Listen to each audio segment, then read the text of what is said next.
Vou respondendo uma pergunta desde logo para ganhar tempo. Há uma pergunta que é a seguinte: se interessa em saber por que Vossa Senhoria não fala sobre a reforma agrária, independente de religião. É possível?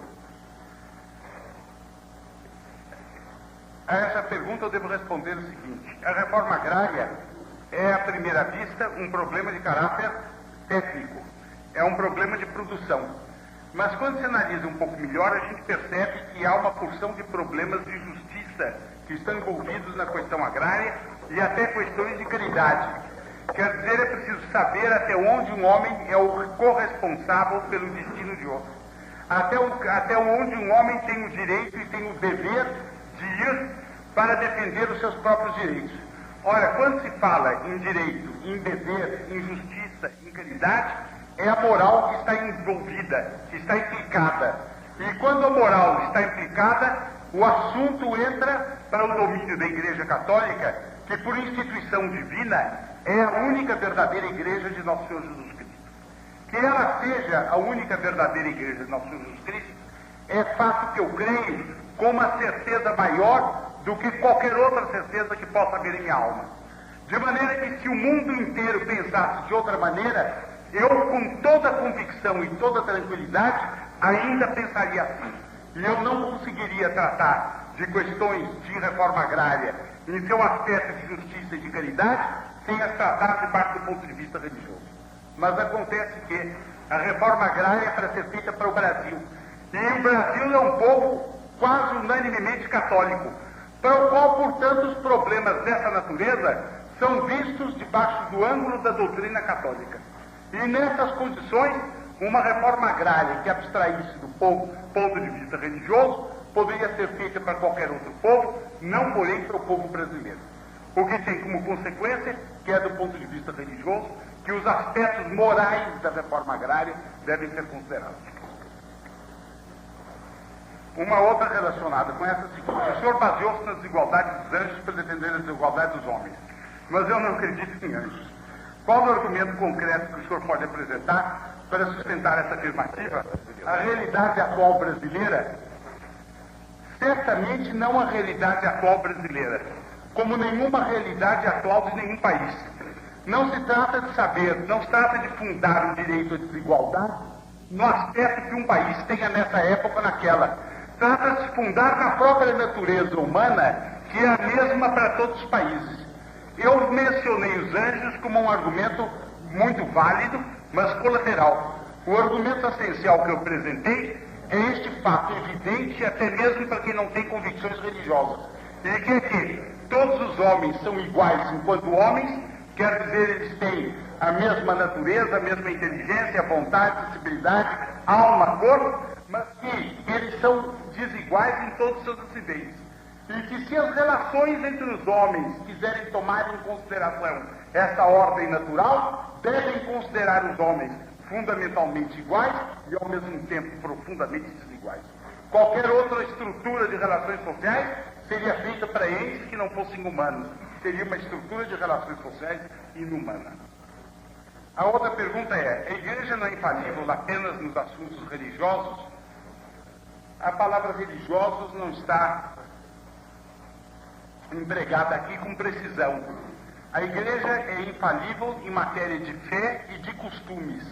Quer dizer, no ensinamento da moral, ela é infalível. E esses princípios sociais que eu acabo de enunciar são princípios incorporados e pertencentes à moral católica.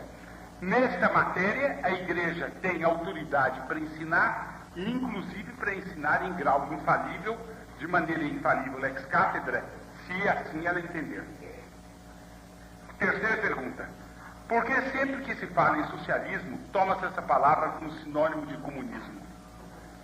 Eu não tenho visto isto, e se isto fosse feito, não seria justo e ao mesmo tempo seria justo.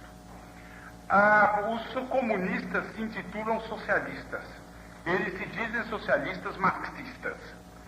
Há outras correntes que se intitulam socialistas também, mas que não professam a integridade das teses comunistas.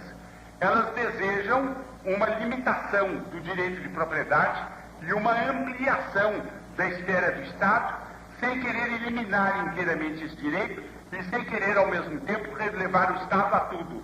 Elas estão, portanto, para o comunismo, mais ou menos como a gripe está para a pneumonia, ou como o cor-de-rosa está para o vermelho.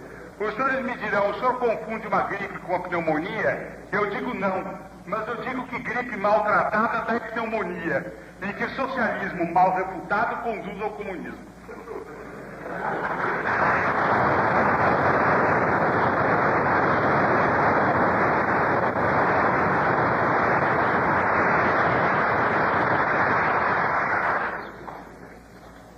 O direito ao uso da terra é anterior ao direito de propriedade.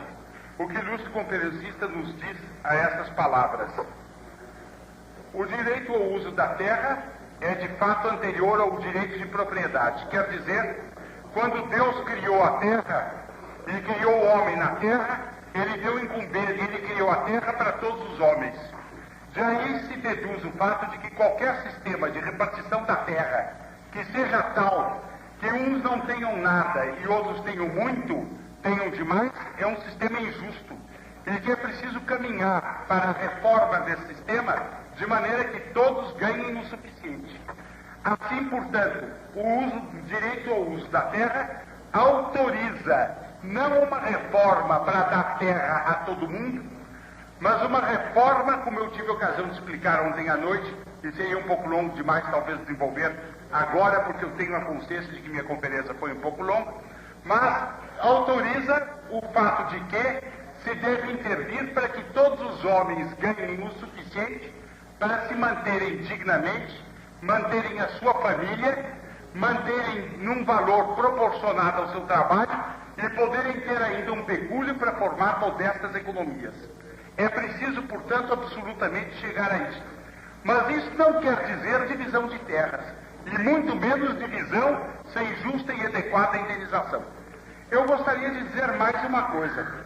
É que o Papa Leão XIII, segundo um texto que eu li ontem à noite, e que se o meu interpelante, meu amável interpelante, quiser conhecer, eu terei muito gosto em mostrar depois, porque eu tenho na minha pasta, mas não quero ter a trabalheira de tirar aqui, de tomar tempo de todos os outros. O Papa Leão XIII diz esta coisa curiosa, que o homem, pelo fato de ser homem, tem o direito de ser dono, não só dos frutos da terra, mas da própria terra. Quer dizer, tem um direito de propriedade não só sobre o uso da terra, mas sobre a terra. E dizer que é o animal que só usa a terra, e que é o homem que apropria. Querer, portanto, reduzir a propriedade do homem sobre a terra, o uso, parece democracia, é demagogia e reduz o homem à categoria de animal.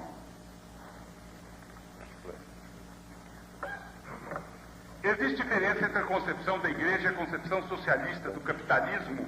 Qual?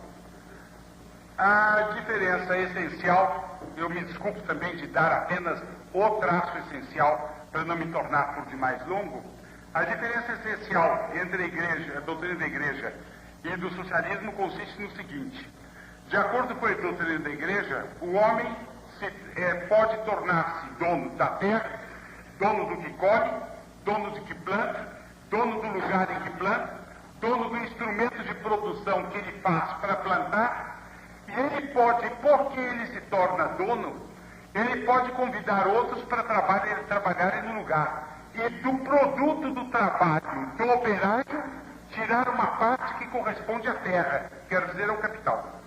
Pelo contrário, pela doutrina socialista, o direito de propriedade não sendo legítimo, é preciso que o operário ganhe todo o produto daquilo que ele trabalha. As correntes mitigadas do socialismo atenuam isso de um modo ou do outro, mas a essência da coisa é essa. Os senhores estão vendo que a diferença é um problema de moral, se o direito de propriedade é legítimo ou não é.